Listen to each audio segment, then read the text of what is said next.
Lihat sekelilingmu, apa yang kamu lihat? Kita melihat revolusi industri 4.0, di mana dunia industri dikelilingi oleh teknologi yang membantu kamu dalam bisnis, pasar, dan perusahaan, mendorong kamu untuk menjadi pemimpin bisnis, memecahkan masalah industri dengan strategi yang efektif. Semuanya bermula dari Revolusi Industri 1.0 terjadi pada abad ke-18 dan ke-19, ditandai dengan penggunaan mesin uap untuk mengetingkan tenaga manusia dan hewan. Revolusi Industri 2.0 terjadi di awal abad ke-20, fokus pada jalannya produksi massal dengan penggunaan listrik dan teknologi mekanis. Revolusi Industri 3.0 dimulai pada akhir abad ke-20, di mana komputer dan otomatisasi mulai mengubah cara produksi, manajemen, dan kehidupan manusia secara keseluruhan. Revolusi Industri 4.0 dimulai sekitar tahun 2010-an, ditandai dengan integrasi teknologi digital, kecerdasan buatan, Internet of Things atau IoT, dan Big Data dalam proses industri dan kehidupan sehari-hari. Selamat datang di Revolusi Industri 4.0.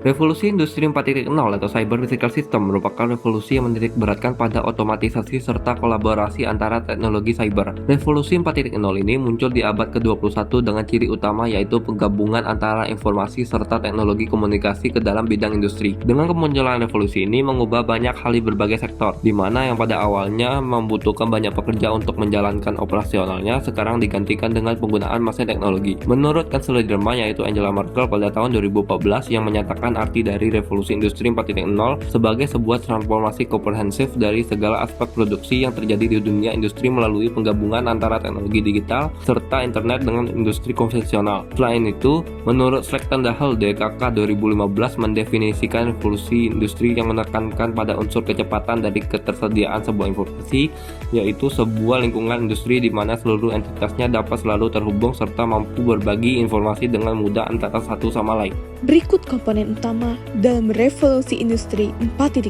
Yang pertama, Internet of Things (IoT), menghubungkan perangkat dan mesin melalui jaringan internet untuk memungkinkan komunikasi dan pertukaran data secara real time tanpa memerlukan interaksi antar manusia atau interaksi manusia dan komputer. Sistem IoT mengintegrasikan 4 komponen, yaitu perangkat sensor, konektivitas, pemrosesan data, dan antar muka pengguna. Contoh aplikasi IoT di Indonesia: Gowes, eFishery, Clue, dan Harap. Yang kedua, kecerdasan buatan atau AI dan pelajaran mesin atau machine learning memungkinkan sistem untuk menganalisis data, membuat keputusan, dan belajar dari pengalaman tanpa campur tangan manusia. AI bekerja dengan mempelajari data yang diterima secara berkesinambungan. Semakin banyak data yang diterima dan dianalisis, semakin baik pula AI dalam membuat prediksi. Contohnya adalah aplikasi chatbot dan pengenalan wajah atau face recognition.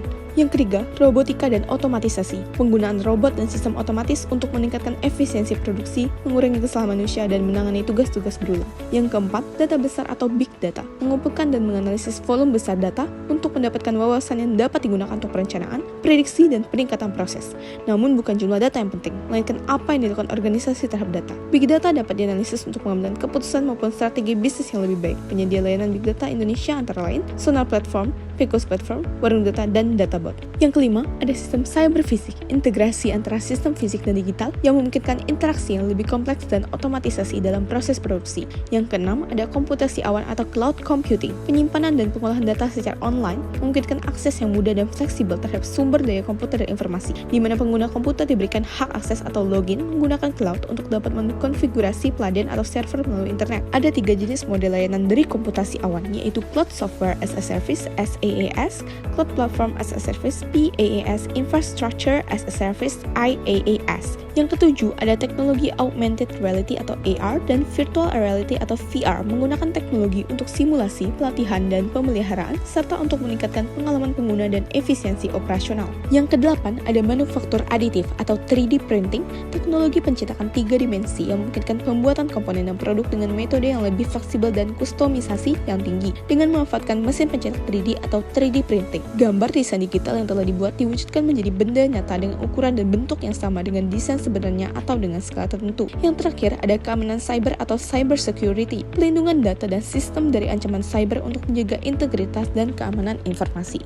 Nah, teman-teman, sekarang kita masuk ke penerapan revolusi industri 4.0 di Indonesia. Contoh yang pertama adalah e-commerce, yang merupakan transformasi dari industri retail yang tersentuh pengaruh teknologi yang kemudian berubah menjadi hal tersebut. Pada awalnya, e-commerce merupakan sebuah platform yang digunakan untuk transaksi jual beli antar pengguna yang sama sekali tidak ada sangkut pautnya dengan perusahaan besar. Salah satu platform e-commerce terlama yang ada di Indonesia seperti Toko Bagus, Kaskus FJB, serta Berniaga. Contoh kedua adalah agensi digital marketing yang bertugas untuk mengeksekusi berbagai strategi pemasaran digital yang dimiliki perusahaan berdasarkan tujuan atau objektif yang ingin dicapai. Dengan berkembang pesatnya industri ini, semakin banyak agensi pemasaran digital yang bermunculan. Contoh ketiga adalah pembayaran digital. Hal ini dapat kita lihat melalui industri pembayaran digital yang saat ini terus-menerus bertumbuh.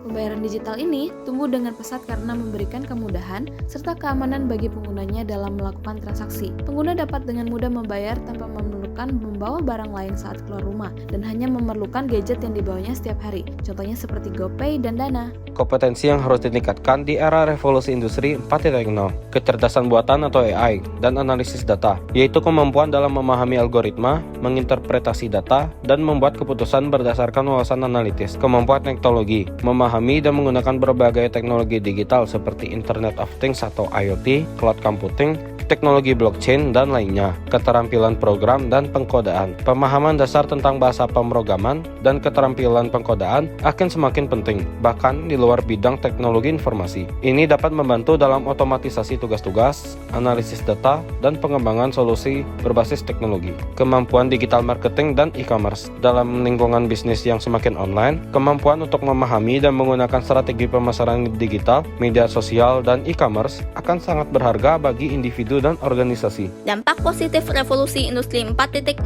Pertama, kemudahan dalam mengakses informasi, dikarenakan dapat menggunakan gadget maupun teknologi lainnya. Kedua, efektivitas dalam bidang produksi dengan mengganti tenaga manusia yang ada dan menggantikannya dengan teknologi mesin. Selain mengurangi biaya produksi karena mengurangi penggunaan tenaga kerja, dengan menggunakan teknologi dapat meningkatkan hasil produksi. Ketiga, dapat meningkatkan pendapatan nasional karena dapat memproduksi barang dalam waktu yang relatif singkat dengan kualitas yang baik. Dampak negatif revolusi industri 4.0.